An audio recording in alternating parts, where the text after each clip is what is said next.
I was 16 years old and halfway through 10th grade when my entire life fell apart. It started with 2 pink lines. I stared at the pregnancy test for what felt like hours. My hands wouldn't stop shaking. I wasn't ready to become a parent. I wasn't even old enough to drive. For 3 days, I hid the truth. I couldn't eat. I couldn't sleep. I kept hoping it was all a mistake. Finally, I told my parents. The moment the words left my mouth, the room went silent. My mother looked at me as if she didn't recognize me. My father stood up so quickly that his chair crashed onto the floor. "You've ruined this family," he shouted. I tried to explain. I admitted I was scared. I said I wanted their help, but they had already made their decision. By sunset, my clothes were packed into 2 trash bags. My father opened the front door. "You are no longer our daughter." My mother didn't stop him. She simply turned away. I walked out carrying everything I owned. As the door slammed behind me, I realized something. I wasn't just losing my home. I was losing my family. The first few months were the hardest. A local shelter gave me a place to sleep. A retired teacher helped me enroll in another school. I worked evenings at a small cafe to buy food and baby supplies. Every day felt impossible. But every time I felt like giving up, I placed my hand on my growing stomach. "I'll figure this out," I whispered. "I promise."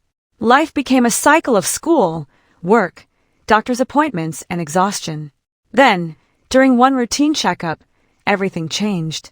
The doctor looked unusually serious. More tests were needed. Hours later, the doctor sat beside me. "The pregnancy isn't developing normally," they said gently. A few days later, I lost the baby. The pain was impossible to describe. I had already imagined tiny hands, tiny footsteps, a future. Now there was only silence. I buried my dreams quietly and returned to school. No one knew what had happened, especially not my parents. I graduated, went to college, built a successful career. Eventually, I started my own business. Years passed.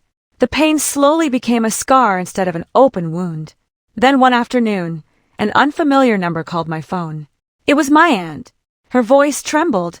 "Your parents have been looking everywhere for you." I was confused. "Why now?" She hesitated. "They believe they have a grandson." Apparently, someone from my old hometown had seen me years earlier buying baby clothes before the miscarriage. Rumors spread. My parents believed I had secretly raised the child alone. For years, they imagined a grandson they had never met. Now that they were older, they desperately wanted another chance. Not with me, with the child they believed existed. They asked for my address. I refused, but eventually, I agreed to meet them. We met at a quiet park. My parents looked much older than I remembered. My mother smiled nervously. "Where is he?" she asked immediately. My father held a small toy truck in his hands. "I've been saving this," he whispered. "We want to meet our grandson." I stared at them. For a long moment, I couldn't speak. Finally, I took a deep breath. "There is no grandson." Their smiles disappeared. I gently explained everything.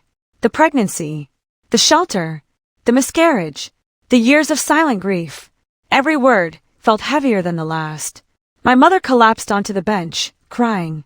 My father covered his face with both hands. The grandson they had dreamed about had never existed. My father looked at me with tears streaming down his face.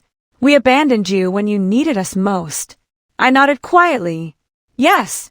And then we spent years believing we could fix everything by loving a child. Again I nodded. "But the child you should have loved." I placed my hand over my own heart. "Was standing right in front of you." Neither of them could answer. Because they knew it was true. For years, they imagined becoming wonderful grandparents. They never stopped to wonder whether they had first learned how to be better parents. That realization broke them more than anything else. Before leaving, my mother reached for my hand. "I know we can't change the past." Her voice shook. "But is there any future left for us?" I looked at the people who had once closed the door on a frightened 16-year-old girl. Time had changed them. Pain had changed me. Forgiveness wasn't simple. It wasn't instant. But neither was healing. "I can't give you the grandson you came looking for," I said softly. "But if we're going to build anything, it has to start with knowing your daughter." My mother burst into tears. My father quietly whispered, "We should have fought for you." I stood and hugged them for the first time in years. Not because everything was fixed, but because carrying bitterness had become heavier than carrying hope. As I walked away, I realized something. The greatest loss my parents suffered wasn't the grandson they never had. It was the years they threw away with the daughter who never stopped needing them. And sometimes, the family you're searching for isn't the one you imagine. It's the one you almost lost forever. Subscribe button and turn on the bell icon so you never miss a new emotional story. Your support means more than words can say, and it helps us continue bringing these untold stories to life.